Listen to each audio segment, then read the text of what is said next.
नमस्कार, देश की बात में आप सभी का स्वागत है। शायद नरेंद्र मोदी को भी इस बात का एहसास नहीं रहा होगा कि यूनिफॉर्म सिविल कोड का मुद्दा जब वो भोपाल से देश के सामने रखेंगे तो उसके बाद गैर भाजपा दल वो और भाजपा विरोधी दल, इन दोनों वर्गों में आने वाले दलों के लिए एक दुविधा की स्थिति पैदा हो जाएगी। ये अंदाज भाजपा को भी नहीं होगा। आपको याद होगा जब 3 तलाक का मसला था और भाजपा उस पर एडामेंट थी कि 3 तलाक को हम कानूनन रोकेंगे, तो देश में कांग्रेस समेत लगभग सभी विपक्षी दल बुरी तरह आक्रामक थे और वो 3 तलाक के मसले पर मुस्लिम वर्ग जो कह रहा था उसके साथ खड़े थे।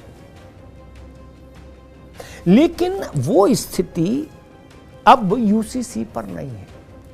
यही बुनियादी अंतर है। यूसीसी के मसले को उछाले हुए 5-6 दिन हो गए। ठीक, देश भर में इस पे बहस मुबाहिसा हो रहा है। भारतीय जनता पार्टी ललकारी रही है कि यूसीसी लाएंगे जरूर। मीटिंग पर मीटिंग चल रही है। मुस्लिम पर्सनल लॉ बोर्ड ने कह दिया कि हम इसका विरोध करेंगे और पूरी ताकत से विरोध करेंगे। दारुल उलूम ने कहा कि हम विरोध करेंगे। मौलाना अरशद मदनी जैसे लोगों ने कहा कि मुसलमानों के मजहबी हक छीने जा रहे हैं, और ओवैसी जैसे नेताओं ने कहा कि भारतीय जनता पार्टी मनमानी कर रही है, देश तोड़ने का काम कर रही है। ये कुल मिला के मुस्लिम वर्ग की ऐसी प्रतिक्रियाएं हैं। लेकिन अब जिस बात के लिए मैं आपके साथ आज मुखातिब हूं वो बात ये कि जब मौलाना अरशद मदनी ये कह रहे हैं कि मुसलमानों से उनका मजहबी हक छीना जा रहा है, जब मुस्लिम पर्सनल लॉ बोर्ड आक्रामक है, जब देवबंद दारुल उलूम आक्रामक है, तब जनता दल यूनाइटेड आक्रामक नहीं है। वो भाजपा के तो खिलाफ है। पटना में विपक्ष की बैठक भी बुलाई थी नीतीश बाबू, लेकिन वो कह रहे हैं कि भाई यूनिफॉर्म सिविल कोड पर हम ना खिलाफ हैं ना पक्ष में हैं, सबसे बात करके देखे सरकार और जो सबकी राय बने वो करें टाइप का ओपिनियन। क्यों? एनसीपी भाजपा विरोधी शिविर की बड़ी पार्टी है, शरद पवार साहब की party, nationalist Congress party. NCP ने भी कल कहा, बैठक की और फिर कहा कि हम ना पक्ष में हैं ना खिलाफ हैं यूसीसी के। क्यों? पक्ष में आप इसलिए नहीं हो सकते कि आपको लगता है भाजपा के पीछे खड़े माने जाएंगे, लेकिन आप विपक्ष में होने का भी साहस नहीं जुटा पा रहे। ये अंतर आ गया है भारत की राजनीति में। ये गुणात्मक अंतर है, महत्वपूर्ण अंतर है। लिख लीजिए मेरी बात। क्यों भाई? इन लोगों को तो आक्रामक होना चाहिए था ना। कांग्रेस में भी कोई नेता गांधी परिवार से शुरू करिए और मल्लिकार्जुन खड़गे से होते हुए जयराम रमेश तक आ जाइए, किसी नेता ने ये बोलने का साहस किया क्या कि ईंट से ईंट बजा देंगे, पूरे देश में सड़क पर उतरेंगे, जेल भरेंगे अगर यूसीसी लाया गया? नहीं ना। सब जलेबी छान रहे हैं। जलेबी ठीक है कि देखो ये महंगाई पर बात क्यों नहीं करते हो, रोजगार पर बात क्यों नहीं करते हो, गन्ना पर बात करो, अरहर की दाल पर बात नहीं कर रहे हो, यूसीसी पे बात कर रहे हो। ये तो बोल रहे हैं राहुल गांधी की कांग्रेस कि अरहर की दाल और तूर की दाल में क्या अंतर है ये बता रहे हैं, लेकिन यूसीसी पर नहीं बोल रहे। क्यों? अब यूसीसी के विरोध में क्यों नहीं खड़े हो रहे दारुल उलूम के साथ? क्यों? इस क्यों का उत्तर खोजिए। इसी में भारत की राजनीति में आया बदलाव छुपा है। इस क्यों का उत्तर अगर आप खोज लेंगे। केसीआर की पार्टी, केसीआर को जहां चुनाव लड़ना है, जीतना है, हारना है, तेलंगाना में वहां मुस्लिम बहुल बहुत सारी सीटें हैं, मुसलमानों का अच्छा वहां वो है। ओवैसी दादा वहीं के हैं क्या? तेलंगाना की केसीआर भी यूसीसी पर मूंदहू आंख कतहू कछु नाही, तुलसी बाबा कह गए, उसी मुद्रा में चले गए। बोले यूसीसी, बोले क्या क्या पूछ रहे हो भाई? सब जान बचाते क्यों घूम रहे हैं? मोदी ने तो यूसीसी का सुदर्शन चक्र फेंक दिया, चला दिया, अब सब अपनी अपनी गर्दन बचाते घूम रहे हैं। और कुछ लोग ऐसी सात्विक किस्म की कुछ भाजपा विरोधी दल टिप्पणी करके अपनी जान बचा रहे हैं, खाना पूर्ति कर रहे हैं। वो कह रहे भाई देखिए जब कानून आएगा तो बताएंगे, अभी से क्या बोले, लीजिए कर लो आप। क्यों भाई, आप लोग तो बारिश आए तब छाता खरीदने वाले तो हो नहीं, आप तो बारिश की सूचना आ जाए तो छाता खोल लेते हो। अब इसमें कह रहे हो जब कानून आ जाएगा तो बोलेंगे। बड़ा बदलाव है। शाहबानो का केस आपको याद है? मेरे ख्याल से नई पीढ़ी के मेरे मित्रों को नहीं याद होगा। राजीव गांधी जब प्रधानमंत्री थे उस समय की बात है। सुप्रीम कोर्ट में एक मुकदमा पहुंचा, हाई कोर्ट से होता हुआ, lower court then high court then supreme court. एक 75 साल के आसपास की बुजुर्ग महिला थी शाहबानो, भोपाल की। उसके खाविंद ने, उसके पति ने उसको निकाल दिया, तलाक तलाक तलाक करके भाग जा। अब उस उम्र में बुढ़िया कहाँ जाए? उसने कहा चलो चले भी जाए, रोटी खाने का तो कुछ गुजारा भत्ता दो। बोले गुजारा भत्ता तो हम देते नहीं, हमारे यहाँ कोई इसका प्रावधान ही नहीं। वो मुकदमा चला, संक्षेप में बताता हूँ। और सुप्रीम कोर्ट में जब मुकदमा आया तो सुप्रीम कोर्ट ने कहा कि व्हाट द हेल भाई, गुजारा भत्ता क्यों नहीं देंगे? ये हिंदू मुसलमान नहीं चलेगा। 70 साल तक बुढ़िया को रखा, अब हाँ वो तो आपके बच्चे परिवार बढ़ाती रही, सेवा करती रही, उसको निकाल दिया, पान खाया, चूना उंगली में लगाया, बोले तलाक तलाक तलाक, जाओ। डोकरी कहाँ जाए? सुप्रीम कोर्ट ने कहा इसको गुजारा भत्ता दो। हंगामा मच गया, सारे मौलाना एक साथ आ गए, हाय हाय होने लगी कोर्ट की। आज जो कांग्रेस बिल्कुल कोल्ड कोल्ड बनी हुई, ठंडा ठंडा कूल कूल, उस वक्त कांग्रेस फायर फायर हो गई। क्या फूल नहीं फायर हो था ना डायलॉग, फायर हो गई। मौलानाओं के साथ कंधे से कंधा मिला खड़ी हो गई और सुप्रीम कोर्ट की जजमेंट को पार्लियामेंट में लाके पलट दिया। बोला, कांग्रेस ने कहा, राजीव गांधी ने कहा कि हम मौलानाओं की शान में गुस्ताखी नहीं होने दे सकते ना। आज वैसी लाइन नहीं ले रही कांग्रेस। क्यों? आज वो दाएं से बाएं से अपना बचाव कर रही, कहीं कह रही कि अरहर की दाल का रेट बताओ, कहीं कह रही गैस के सिलेंडर का रेट बताओ। और जब ज़्यादा आप झिकझिक करें कांग्रेस के किसी बड़े नेता को पकड़ ही लें और यूसीसी पूछे तो वो कहेगा टमाटर पर बात क्यों नहीं कर रहे हैं आप? टमाटर के रेट पर बात करिए, यूसीसी क्या होता है?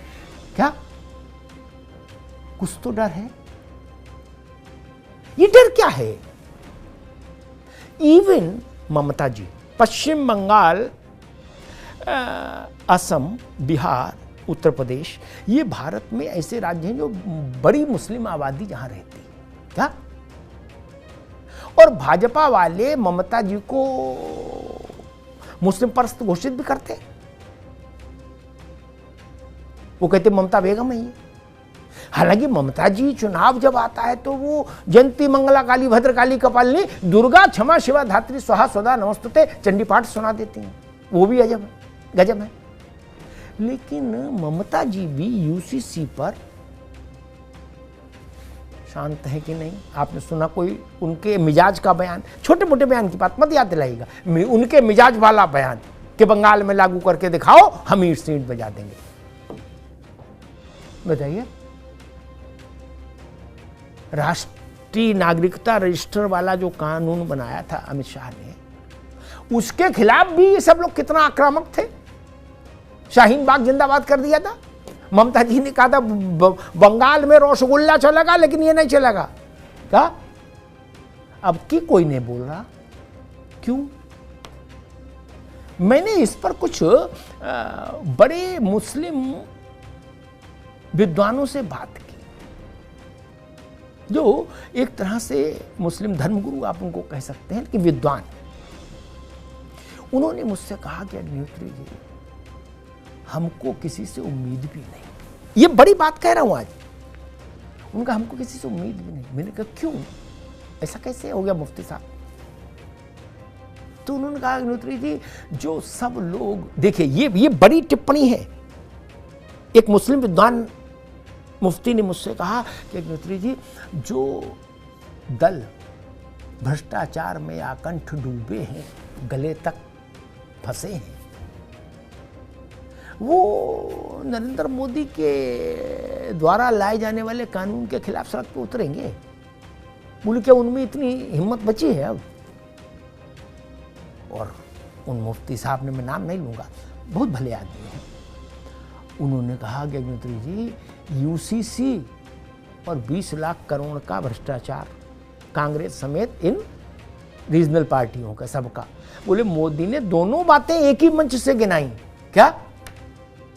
कि हम यूसीसी लाएंगे, एक बात कहे, दूसरा का तुम्हारा सबकी कुंडली भी मेरे पास है, इन्होंने 70,000 करोड़, इन लालू जी के परिवार ने इतने, स्टालिन के परिवार ने इतने, इसने इतने, इसने इतने, ममता बनर्जी के परिवार ने इतने। हाँ, बोले ये भी तो बोला है, और साथ में ये भी बोला है कि मैं गारंटी देता हूं इनमें से कोई बचेगा नहीं। क्या? तो बोले उसके बाद आप बहुत भोले हैं अग्निहोत्री जी, अगर आप ये सोच रहे हो कि हमारे पक्ष में खड़े होकर क्रांति करेंगे, ना ना ना, नहीं, कुछ नहीं बोलेंगे, ये झूठ मूठ ऐसे आप लोगों के टीवी पे आके कुछ रस्म अदायगी कर देंगे। और उन्होंने एक वो कहा मुहावरा कि अब ये उंगली कटा के शहीद बनने की कोशिश करेंगे, गर्दन कटा के नहीं। क्या? या यूं कह लीजिए, आटा की बोरी पर एक उंगली ऐसे करके, उंगली में आटा लग जाए और पंसारी घोषित कर दो अपने को, बोलो ये करेंगे। ये बड़ी टिप्पणी है जो मुस्लिम वर्ग से आई, गैर भाजपा दलों की लीडरशिप के लिए। क्या? यूनिफॉर्म सिविल कोड पर आप सोचिए, मुलायम सिंह की राजनीति क्या रही है? उनको मौलाना मुलायम कह दिया था भाजपा वालों ने। उन्होंने कहा कि भाई मैं गोली चलवाऊंगा, कार सेवक मारे जाएं तो मारे जाएं, वरना अयोध्या मत जाओ। कहा सरयू का रक्त लाल हो गया, इतनी लाशें गिरी मुलायम सिंह अड़े, और उसका उनको राजनीतिक लाभ भी मिला। क्या? लेकिन आज समाजवादी पार्टी यूसीसी पर आपको कहीं कर डू और डाई की मुद्रा में दिख रही है कि करो या मरो? कहीं दिखी हो तो बताइए। किसी ने कुर्ते की बाह चढ़ाई हो कि नहीं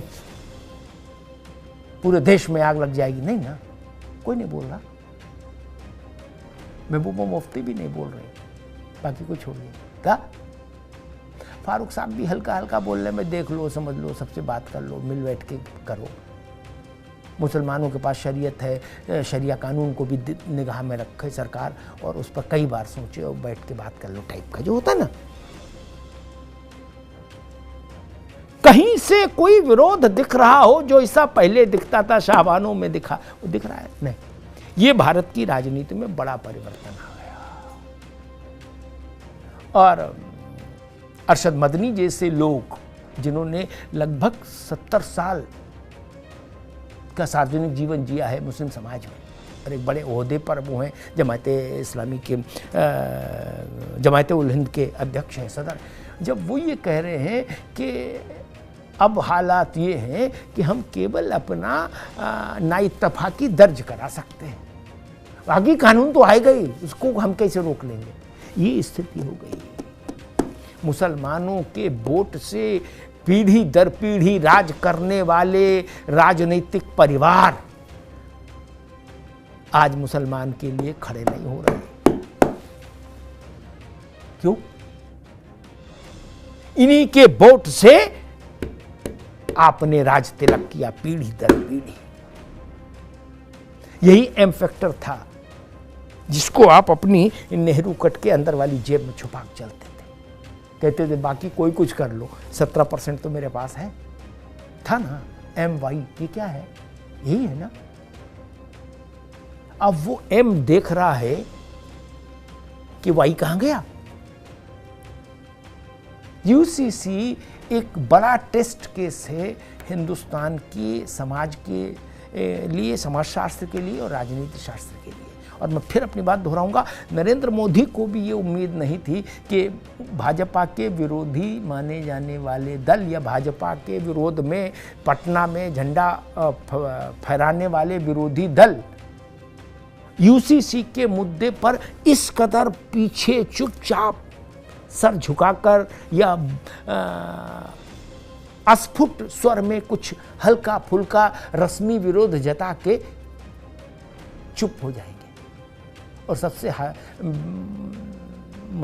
विचित्र बात तो ये है कि एनसीपी जैसे दल कह रहे हैं हम न विरोध में हैं न समर्थन में हैं। बताइए, ये स्थिति है आज देश की। इसलिए मैं कहता हूँ यूसीसी गेम चेंजर होगा। धन्यवाद।